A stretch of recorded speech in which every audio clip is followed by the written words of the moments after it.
Eran las 5 de la mañana, llovía y hacía frío. Yo tenía unos 16 años. Me levanté, puse la pava sobre el fuego, dejé mate, yerba y bombilla a un costado y agarré el cepillo, el betún y la gamuza y como todos los días dejé todo preparado para que mi padre se levantara, se tomara unos buenos mates con espuma, se calzara los zapatos bien lustrados y se vaya a trabajar. Era un día como cualquier otro, pero ese día tomé la primera decisión importante de mi vida. Ese día decidí que debía hacer algo más, por mí y por ellos.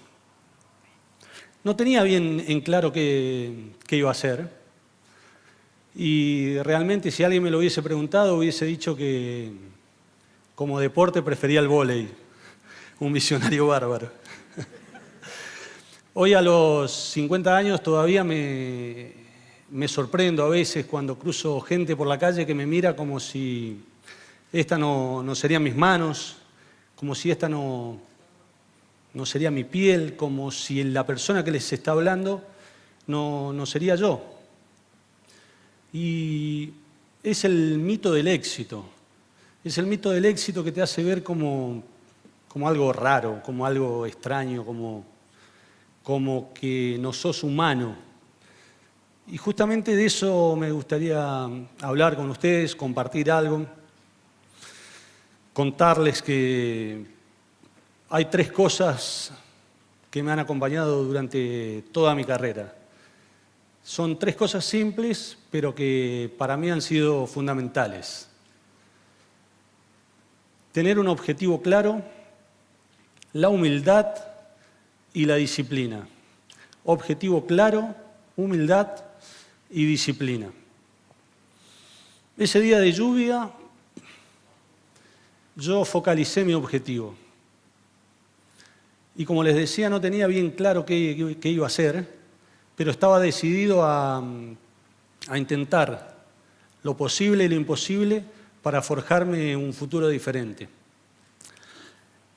En esa época, hace varios años, en la época del 80, 90, el 99% de los chicos que intentaban llegar a ser profesionales en el fútbol fracasaban. Yo estaba en la pensión de Newell's, estudiaba porque así me lo exigían y entrenaba todos los días, sabiendo perfectamente que solo el 1% de nosotros lo lograría.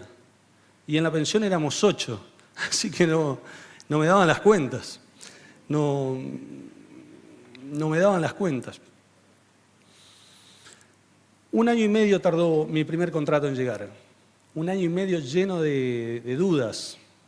1 año y medio sin saber si los eternos viajes en el norte, a Rosario, que en esa época le ponían 10 horas, si esos eternos viajes para ir a dormir abajo de una tribuna de cemento, abajo de una cama que no era de cemento, pero se parecía, a entrenar, a estar lejos de los amigos, de los padres, de mi novia,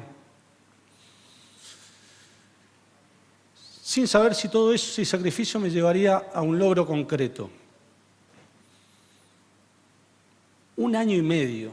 Recién yo les había dicho que la expectativa de la carrera de futbolista era de 10 años. Así que yo ya había gastado el 15% del tiempo que tenía a disposición.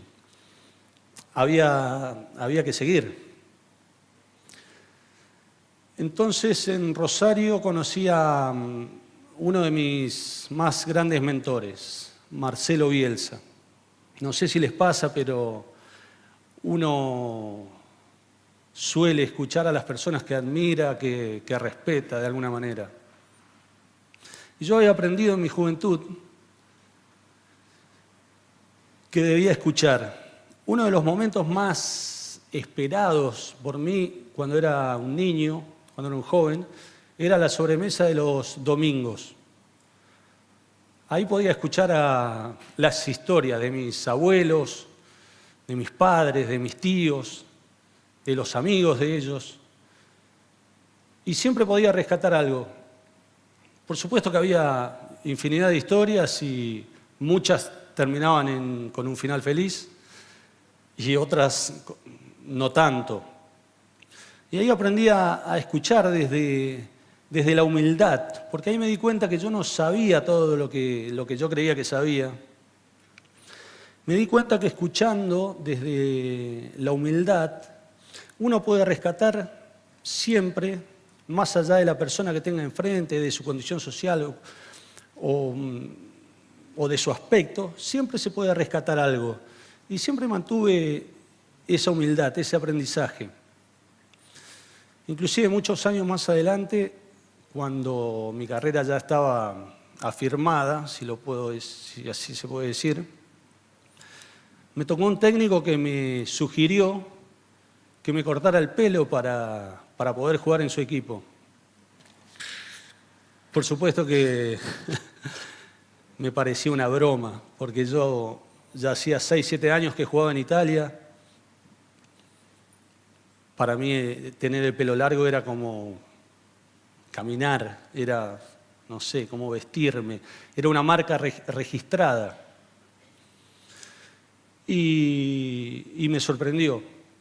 Y ahí vino afuera la humildad, de la que le hablaba antes. La humildad que me ayudó a controlar el ego, que en esa época lo tenía allá arriba. Había hecho un montón de goles, jugaba allá en la selección, así que uno tiende a volar. Así que esa humildad me ayudó a controlarlo y a decidir de cortarme el pelo, porque me di cuenta que mi objetivo era hacer historia en la selección. Y eso era mucho más grande que cortarse el pelo. Y más adelante también hubo un caso donde me ayudó mucho. Yo jugaba en la Fiorentina, vino la Roma a comprarme.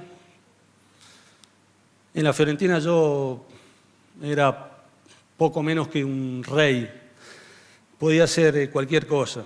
Aparte de jugar mal, podía inclusive decir algunas barbaridades que nadie me decía nada porque ya me había ganado el respeto en esos 6 o 7 años que había estado ahí.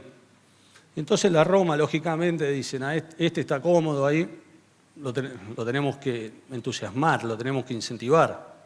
Así que me prometieron todo lo que se puedan imaginar. Me prometieron desde la cinta de capitán a la camiseta número 9, a un montón de cosas que es inútil nombrarlas.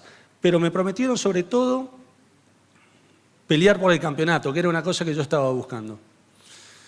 Y ahí otra vez la humildad me jugó una buena pasada y me dijo, no vale la pena entrar a ese vestuario, a ese grupo de jugadores con la cinta de capitán, atropellando. Es mejor entrar como uno más, dispuesto a trabajar y aprender como todos los otros. Y entonces le dejé la cinta de capitán a Totti. Digo Totti, por ahí algunos saben de fútbol, es uno muy famoso, que en ese momento no era tan famoso, pero ya el capitán porque era un romano y nosotros jugábamos para la Roma. Le dejé la camiseta número 9 a Montella y me enfoqué en mi objetivo, que era ganar el campeonato. Y era mucho más grande que una cinta o un número. No puedo decir que estas dos decisiones han marcado mi carrera, pero sí puedo decir que puedo afirmar que varias de estas decisiones sí lo han hecho. Hace un tiempo, no mucho, ahora 2 semanas volví de Europa. Me fui a hacer una prótesis a un tobillo. Por ahí los más veteranos, acá no veo muchos, veo muchos jóvenes, pero durante mi carrera el tobillo fue mi punto débil. Siempre sufrí con los dolores de tobillos.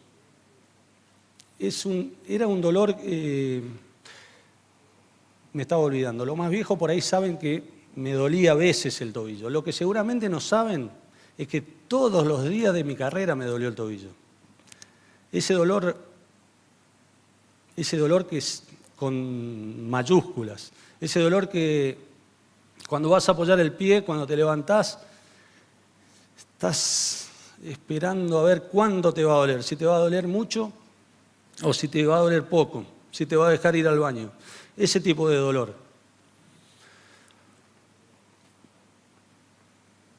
Me acuerdo del dolor y me duele el pie. Bueno, la cuestión es que no me venció el dolor. Seguí adelante, seguí caminando. Inclusive cuando estaba en River, ahí es donde había hecho la mentalidad esta, estuve 6 meses sin jugar. La verdad que me entrenaba igual o más que mis compañeros. Y llegaba el domingo y afuera. Y el otro domingo y afuera. Y así 6 meses.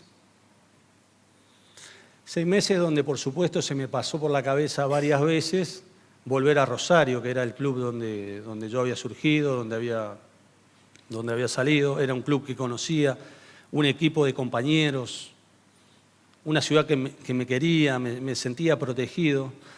Pero yo quería triunfar y no podía aflojar.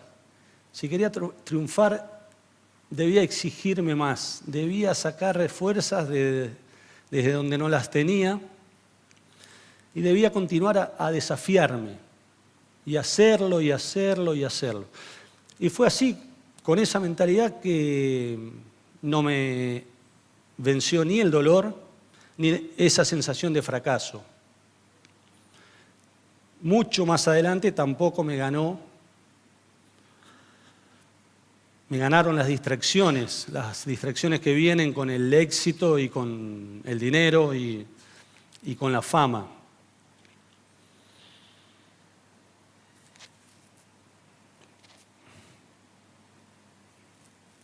Estaba pensando esto y me emocionaba un poquito, pero eso es lo que yo llamo disciplina. La disciplina mental, la disciplina que nunca me permitió abandonar, que siempre me permitió mantener el ego en el lugar que correspondía. La disciplina mental para seguir el objetivo que tenía allá arriba, la única cosa que me interesaba. La disciplina física para entrenarme a pesar del dolor del tobillo, para entrenarme como si fuese el último entrenamiento, como si no habría mañana. Disciplina. La misma disciplina que aplicaba todos los días para levantarme, preparar el mate y lustrar los zapatos. Gracias.